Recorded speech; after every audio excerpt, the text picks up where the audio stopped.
45 pence. On this day, in 1974, that's what customers who went to the opening of Britain's inaugural McDonald's paid for a burger with fries and a shake. Since that first restaurant opened exactly 47 years ago today, the American chain has grown like Topsy.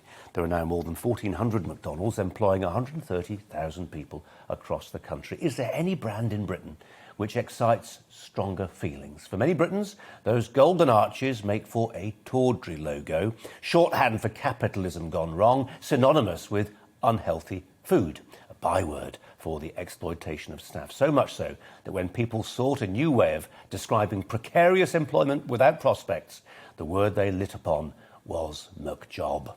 Well, the company has been assailed on numerous fronts. I was one of many who read and was horrified by a book written 20 years ago by Eric Schlosser called Fast Food Nation, an excoriating account of how meat was produced for McDonald's. In 2004, there was an infamous documentary, Super Size Me, which chronicled how your health will deteriorate if you're daft enough to eat McDonald's 3 times a day, every day, for a month. But the critics are mistaken. They've ignored how McDonald's has responded to pressure, not because the managers who run it are moralists, but because they're capitalists, because they know that in a cutthroat sector, you have to adapt to prosper.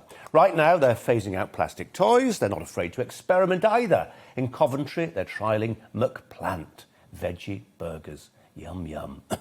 Their answer to questions about nutrition was to be more open about their food, and pretty much more open about food than pretty much any food outlet in history. People who work there often now speak highly of the training, the pay and the work culture. Personally, I'd rather eat my own toenails, but to paraphrase Voltaire, I would defend to the hilt the right of people to order as many Big Macs as they like.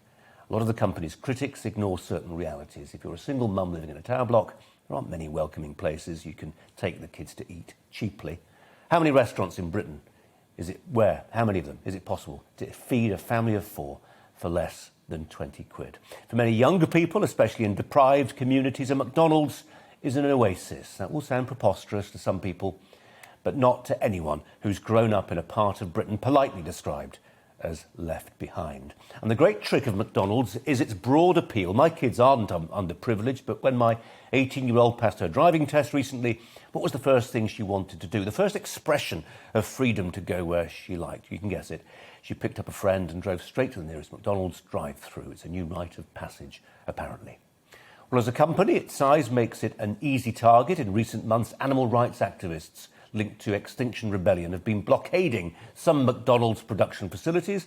This has been happening on out-of-the-way industrial estates with security guards on hand and backed up by the police.